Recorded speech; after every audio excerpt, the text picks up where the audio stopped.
News Only 24. News Only 24. Star জলসায় শুরু হতে চলেছে নতুন ধারাবাহিক বুলেট সরোজিনী। সোমবার থেকে রবিবার প্রতিদিন বিকেল 5:30টায় দেখা যাবে এই ধারাবাহিক। সরোজিনীর চরিত্রে অভিনয় করছেন দিয়া বোস। এছাড়াও ধারাবাহিকের মুখ্য চরিত্রে রয়েছেন অভিষেক বি শর্মা, অর্ণব ব্যানার্জি। অন্যান্য গুরুত্বপূর্ণ চরিত্রে রয়েছেন শ্রীময় চট্টরাজ, অনিন্দ্যপুলক বন্দ্যোপাধ্যায়, শুভজিৎ দত্ত। ধারাবাহিকে শ্রীময় চট্টরাজকে দেখা যাবে রাগিনী চ্যাটার্জির চরিত্রে অভিনয় করতে। চরিত্রে রয়েছেন নেগেটিভ শেডস। ধারাবাহিকে বুলেট শব্দটি ব্যবহার হয়েছে তুখর বুদ্ধি বোঝাতে, যা সরোজিনীর চরিত্রে দেখা যাবে।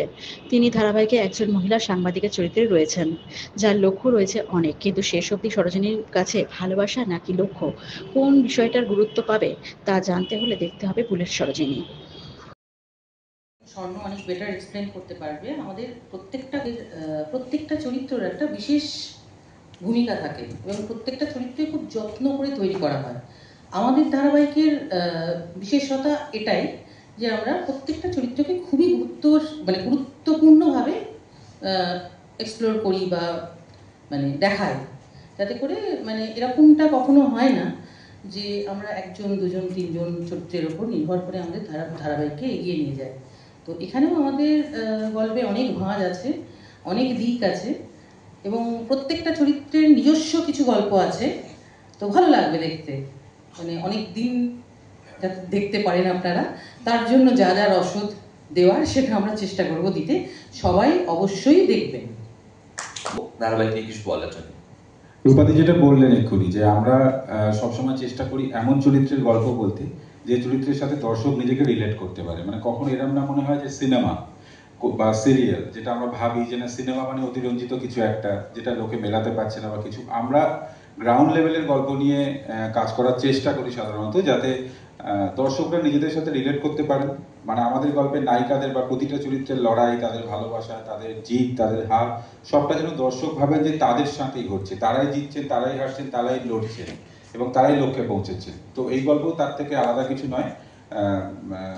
আমরা চেষ্টা করব দর্শকদের সাথে একসাথে থেকে তাদের মতো করে, তাদের সঙ্গে রিলেট করে গল্প বলতে। এবং চরিত্রের অবভিয়াসলি নতুন ধারাবাহিক নতুন গল্প, নতুন প্রেক্ষাপট এবং চরিত্রগুলো সবাই নতুন। এই চরিত্রগুলো তো আগে দর্শক কখনো দেখেননি। প্রত্যেকটা চরিত্র নতুন, কিন্তু সেই চরিত্রগুলো দর্শক নিজেদের সাথে যাতে রিলেট করতে পারেন সেই চেষ্টা আমাদের সবসময় থাকবে। আর বুলেট সরোজিনী এমন একটা ধারাবাহিক যেখানে বললে মনে হবে একরকম, কিন্তু ব্যাপারটা একরকম নয়। যে নায়িকার লক্ষ্যে পৌঁছানোর গল্প, এবং এখানে নায়িকার লক্ষ্য একটা নয়, একাধিক। আমাদের মতো আমাদের জীবনে যেমন আমরা একটা লক্ষ্য নিয়ে এগোই না, অনেক কিছু থাকে, ফ্যামিলি থাকে, ওয়ার্ক থাকে, ভালোবাসা থাকে, আমাদের সব কিছু নিয়ে যেরকম এগোতে হয়, এখানেও তাই। আমাদের সরোজিনীকেও তার ভালোবাসা, তার কাজ, তার বাবা মায়ের প্রতি তার দায়িত্ব, তাকে লক্ষ্যের দিকে নিয়ে যাবে, তাকে এগিয়ে নিয়ে যাবে। এবং আশা করছি দর্শক নতুন গল্প, নতুনভাবে নতুন স্বাদ পাবেন এবং বুলেট সরোজিনী খুব তাড়াতাড়ি দর্শকদের খুব কাছের একটি ধারাবাহিক হয়ে উঠবে। ধারাবাহিক নিয়ে কিছু বলো, তোমার চরিত্র নিয়ে কিছু বলো। এতক্ষণ যেটা বলছিলেন, একটা মেয়ের লক্ষ্যের গল্প, একদমই তাই। আমাদের সবার লাইফেই তো কখনো একটা লক্ষ্য থাকে না কি আমি জীবনে ওইটা করবো। আমাদের কেরিয়ারের সাথে সাথে আমাদের ফ্যামিলিটাও ভীষণভাবে ইম্পর্টেন্ট। ঠিক সেইভাবে মেয়েটার একটা লক্ষ্য আছে, তার বাবা মার খুনিকে খুঁজে বের করা। তোমরা প্রমোতে সেটা দেখেছো। তো সেই একটা লক্ষ্য আছে। মেয়েটার জীবনের একটা ভালোবাসার দিক আছে, যেটা মেয়েটা চায়। আবার মেয়েটার জীবনে ডেস্টিনি হয়ে দাঁড়াবে একটা জিনিস, একটা জায়গা। তো অনেকগুলো দিক আছে, অনেকগুলো যুদ্ধের জায়গা আছে, স্ট্রাগল আছে। তো সব কিছু নিয়ে মেয়েটার একটা জীবন, ভীষণ ভালো একটা গল্প। অনেক রকম টুইস্ট আছে, ভিন্ন স্বাদের প্রত্যেকটা চরিত্র, আর প্রত্যেকটা চরিত্র ভীষণ ইম্পর্টেন্ট। তো এটুকুই বলবো, সাপোর্ট করো। আমরা সবাই মিলে ভীষণ হার্ডওয়ার্ক করে কাজটা করছি। বাস সবার আশীর্বাদ নিয়ে ভালোভাবে জানো, কারণ তোমার মনের মতো চরিত্র, মনের মতো সংলাপ 70-75%। একটু জোরে হাততালি হয়ে যায় কারো একবার। আমরা আসবো অর্ণবের কাছে। এবং অর্ণব, তুমি এটা নিয়ে দ্বিতীয়বার কাজ করছো এবং ওরা হয়তো প্রথম। তো একসাথে কোনো একটা জায়গাতে কাজ করতে কি বেশ মনের মিল হচ্ছে? ওদেরকে সাপোর্ট করতে পারছো, পাশে থাকছো? হ্যাঁ, অ্যাবসলিউটলি। আমাদের খুব ভালো জেল হয়েছে। আমরা অলরেডি খুব ভালো বন্ধু হয়ে গেছি, আর আশা করবো যতদিন ধারাবাহিকটা চলতে থাকবে আমরা আরো বেটার বন্ধু হতে পারবো, আরো ভালো করে কাজ করবো। ধারাবাহিক তো একদম মানে অনেক বছর ধরে একসাথে তোমরা পথ হাঁটবে, তো তোমার চরিত্র নিয়ে ধারাবাহিক নিয়ে একটু কিছু বল তোমার মধ্যে। প্রথমে তো এই চরিত্রের নাম অর্ণব, আমার রিয়েল নাম অর্ণব। আর যেরকম স্বর্ণদার উপাধি বললো আর কি, যে সবকটা চরিত্রই খুব ভালো করে মানে ফ্লেশড আউট আর কি। তাদের পেছনের একটা ব্যাক স্টোরি আছে, তারা জীবনে কি কি করতে চাইছে, সেটা কেন করতে চাইছে তার জন্য একটা এক্সপ্লেনেশন দেওয়া হয়েছে। তাদের নিজেদের কিছু স্ট্রাগল আছে, নিজেদের কিছু ইচ্ছে আছে। তো সেই দিক থেকেই গল্পে আমি, আর গল্পটা খুবই ইন্টারেস্টিং, অনেক টুইস্ট আছে, অনেক কিছু আছে। তো খুবই ইন্টারেস্টিং একটা ধারাবাহিক হতে চলেছে। আমরা খুব পরিশ্রম করে আপনাদের সামনে এই শোটা তুলে ধরছি। আমি আশা করব, আমরা সবাই আশা করবো যে আমরা অনেক অনেক ভালোবাসা পাবো। And thank you to everybody যারা আমাকে এই অর্ণব চরিত্রটা দিয়েছে। চরিত্রটা খুব ক্লিন কাট একটা চরিত্র, খুব ভালো চরিত্র। আর তার নিজের একটা স্পাইন আছে, নিজের কিছু প্রিন্সিপালস আছে যেগুলো থেকে সে সরে না। যেরকম আমেরিকা থেকে সে পড়াশুনো করে এসে ওইখানে বর্তমানে মেমারিতে সে প্রফেসর হয়ে কাজ করছে আর কি। আর তাই জন্যই তার সরোজের প্রতি এই ভালোবাসাটা। তো খুব আমি লুকিং ফরওয়ার্ড টু দিস। আর আশা করবো যে আপনারা এই চরিত্রে আমাকে অনেক অনেক ভালোবাসেন। Thank you. আপনার চরিত্র নিয়ে কিছু বলুন এই গল্পে। প্রথম কথা হচ্ছে যে আমার লুকটা দেখে অনেকেই জিজ্ঞেস করেছে, মানে ধরে নিয়েছে, অ্যাজাম্পশন করেছে যে আমার লুকটা দেখে অ্যাজাম্পশন করেছে যে আমার চরিত্রটা একদম নেগেটিভ একটা চরিত্র। কারণ শ্রীময়ী হয়ে আমি যতগুলো চরিত্র প্লে করেছি আমি সবসময় দুষ্টুমিই করে এসেছি। এখানে হিরোইনের কাজ হচ্ছে লক্ষ্যের দিকে এগিয়ে যাওয়া, আর আমার কাজ হচ্ছে হিরোইনের লক্ষ্যভ্রষ্ট করে দেওয়া। কিন্তু আমি একটা কথা বলবো, যেখানে উনি বললেন যে রাগিনী চ্যাটার্জির 2 সন্তান বসে আছে, ডেফিনেটলি ঠিক কথা বলেছে। আমার তো একজনের সাথে আমার রণবেটা এখানে আছে, তো আরেকজনের সাথে এখনো আমার স্ক্রিন শেয়ার হয়নি।